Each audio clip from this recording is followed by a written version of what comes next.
আল্লাহ পাক কলম সৃষ্টি করে তাকদীর লিখেছেন। অতএব তাকদীর নিয়ে প্রিয় ভাইয়েরা বিচলিত হবেন না।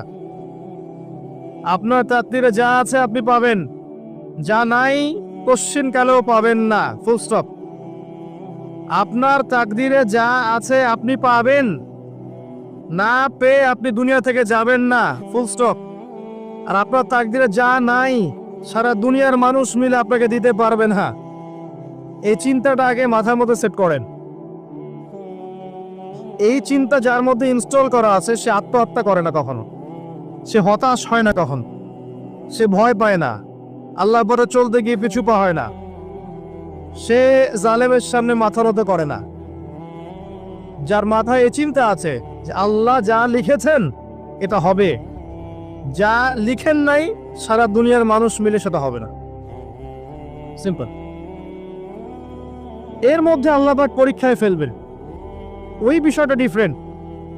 আমি অবশ্যই তোমাদেরকে পরীক্ষা করব ভয় দিয়ে, ক্ষুধা দিয়ে, সন্তানের কি ইন্তেকাল দিয়ে, ফসলের ক্ষতি দিয়ে, সম্পদের ক্ষতি দিয়ে আমি পরীক্ষা করব। কিন্তু যারা সবর করবে এবং যারা এই কনসেপ্ট রাখবে ইন্না লিল্লাহি ওয়া ইন্না ইলাইহি রাজিউন, এদেরকে আল্লাহ পাক প্রশংসা করেছেন, ইনশাআল্লাহ এরা সফল হবে। আল্লাহ পাক তাকদীর লিখে ফেলেছে, তাকদীর নিয়ে টেনশন করবেন না, রিজিক নিয়ে টেনশন করবেন না। এখনকার যুব সমাজের সবচেয়ে বড় টেনশন রিজিক।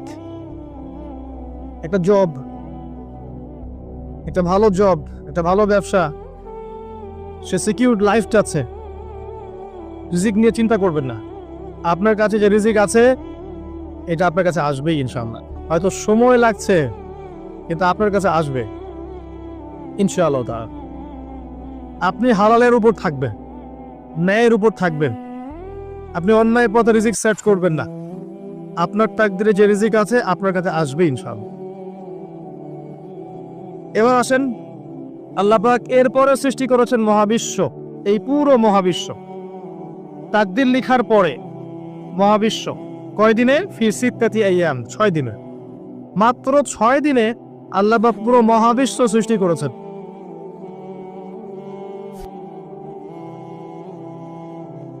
হুয়াল্লাযী খালাকাস সামাওয়াতি ওয়াল আরদা ফি সিত্তাতি আইয়াম সুম্মা ইস্তাওয়া আলাল আরশ।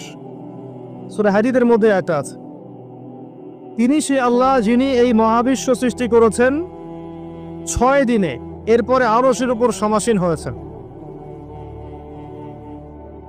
আল্লাহ পাক এর একদিন আমাদের একদিনের মতো নয়, বরং কিয়ামতের মাঠে যেদিন আমরা